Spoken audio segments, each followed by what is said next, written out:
Good morning बच्चों। हम पढ़ रहे हैं आपकी हिंदी पाठ्य पुस्तक क्षितिज में पाठ 4 सांवले सपनों की याद। यह एक संस्मरण है। संस्मरण स्मृति के आधार पर किसी विषय या व्यक्ति के बारे में लेख लिखना संस्मरण कहलाता है। इस पाठ के लेखक हैं श्री जाबिर हुसैन जी।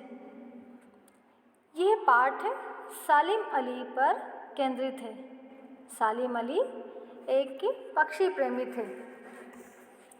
सालिम अली की जीवन यात्रा पर दृष्टि डालें तो ऐसा लगता है मानो सुनहरे पक्षियों के पंखों पर सवार कोई मनमोहक सपनों का जुलूस मौत की खामोश वादी की ओर चला जा रहा है।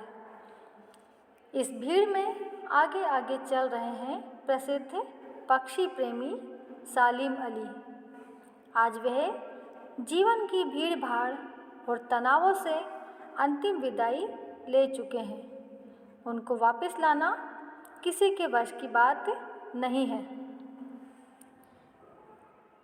सालिम अली इस बात से परेशान थे कि लोग पक्षियों को आदमी की नज़र से देखते हैं, जैसे कि वे लोग जंगलों, पहाड़ों, झरनों को देखते हैं, किंतु कोई आदमी केवल पक्षियों का मधुर संगीत सुनकर अपने मन में रोमांच अनुभव नहीं कर सकता। ना जाने कब कृष्ण ने वृंदावन में रासलीला, गोप लीला, माखन लीला, बांसुरी वादन और वन विहार किया था, परंतु आज भी हम वृंदावन में यमुना का सांवला पानी देखते हैं तो महसूस कर पाते हैं कि अभी कोई अचानक बांसुरी बजाने लगेगा। संगीत का जादू पूरा बगीचे पर छा जाएगा। वृंदावन कभी कृष्ण की बांसुरी के जादू से रिक्त नहीं हुआ। सालिम अली भी इसी तरह पक्षी जगत में समाये हुए हैं। सालिम अली कमज़ोर शरीर वाले व्यक्ति थे। 100 वर्ष के होने में कुछ दिन बाकी थे। लंबी जीवन यात्राओं ने उन्हें कमज़ोर कर डाला था और शायद कैंसर की वजह से वे मृत्यु को प्राप्त हुए थे, किंतु जीवन की अंतिम सांस तक वे पक्षियों की खोज और सुरक्षा में लगे रहे। उनकी आंखों पर चढ़ी दूरबीन मृत्यु के बाद ही उतरी थी। सालिम अली को प्रकृति में एक हंसती खेलती जादू भरी दुनिया दिखाई देती थी।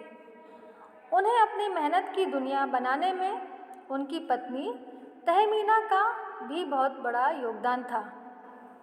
वह उन्हें भली भांति समझती थी। प्रधानमंत्री चरण सिंह से जब मुलाकात हुई, सालिम अली की एक बार तत्कालिक प्रधानमंत्री चौधरी चरण सिंह से मुलाकात हुई थी। वे केरल की साइलेंट वैली को रेगिस्तानी हवा के झोंकों से बचाना चाहते थे। चौधरी चरण सिंह गांव की मिट्टी में जन्मे थे, इसलिए वे सालिम अली की पर्यावरण सुरक्षा संबंधी बातें सुनकर भावुक हो उठे थे। आज ये दोनों ही व्यक्तित्व नहीं रहे। ना जाने अब हिमालय और लद्दाख की बर्फीली धरती पर जाने वाले पक्षियों की चिंता कौन करेगा। सालिम अली की आत्मकथा का नाम है fall of A sparrow. D.H. Lawrence की मृत्यु के पश्चात उनकी पत्नी फ्रीडा लॉरेंस ने अपने पति के बारे में कुछ लिखने का अनुरोध किया।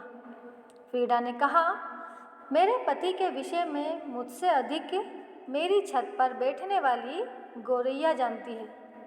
लॉरेंस इतना खुला और सीधा सरल इंसान था कि गोरैया उनके व्यक्तित्व के बारे में बहुत अच्छे से जानने लगी थी। बचपन में एक दिन गलती से सालिम अली के हाथों नीले कंठ वाली एक गोरैया घायल हो गई थी। उसी दिन से वे पक्षियों की खोज में लगे हुए थे। गोरैया के घायल होने पर लॉरेंस को बहुत दुख हुआ। वे बहुत रोए। उसी दिन से उन्होंने ठान लिया कि आज से वह पक्षियों की ही देख रेख में लग जाएंगे।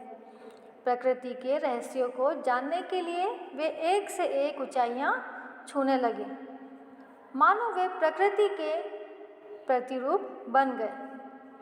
वे अखंड सेनानी बने रहे।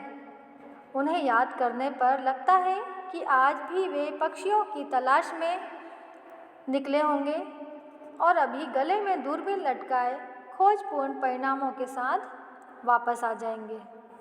ठीक है बच्चों, तो ये थी सालिम अली की पक्षी प्रेम की कहानी।